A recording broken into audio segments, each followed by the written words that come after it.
Minimum guaranteed ইনকামটা আমাদের জনগণকে দিতে পারে নাকি, এবং জনকল্যাণমুখী একটা রাষ্ট্রের একটা মূল উপাদান কিন্তু সেটা হতে হবে। ভলটেয়ারের একটা কথা আছে যে nothing is as strong as an idea whose time has কাম।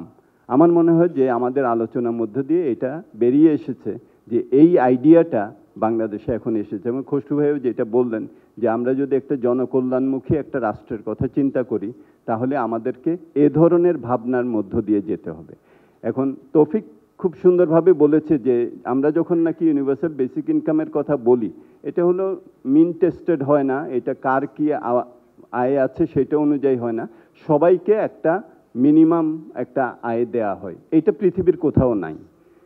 যেটা আমাদের করতে হবে সেটা হলো যে আয়টা আমাদের আছে সে আয়ের সাথে বাড়তি কতটুকু যোগ করলে আমরা একটা মিনিমাম গ্যারেন্টিড ইনকাম দিতে পারি।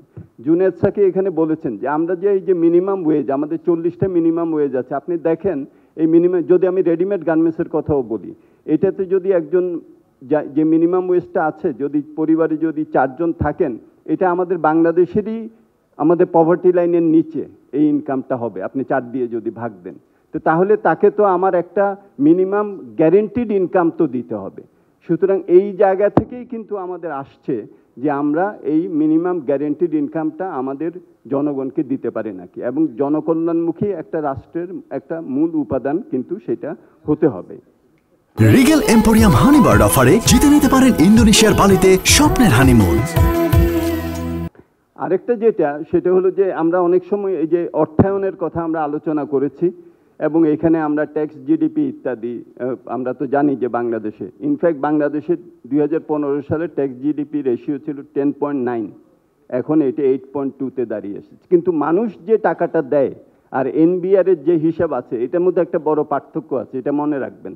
মানুষ যে টাকাটা ট্যাক্স হিসাবে দেয় সেই রেশিওটা 8.2 না, তার থেকে বেশি। হোয়াইট পেপারের ফাইন্ডিং এখানে বলার সুযোগ নাই। আচ্ছা সুতরাং এটা খেয়াল রাখতে হবে যে এখানে যে করাপশন এবং এখানে গুড গভর্নেন্সের যে ইস্যুগুলি সেটা কিন্তু আমাদেরকে খেয়াল রাখতে হবে। আরেকটা ইম্পর্টেন্ট কোশ্চেন এখানে অর্থনীতির দিক থেকে যদি আমরা ধরি, যেটা খসরু ভাই কিছুটা ইঙ্গিত করেছেন, যে আমরা যখন নাকি এই অর্থায়নটা করি আমরা তাদেরকেই করি যাদের নাকি প্রান্তিক যে ভোগ প্রবণতা এটা অনেক বেশি, মার্জিনাল প্রপেন্সিটি টু কনজিউম।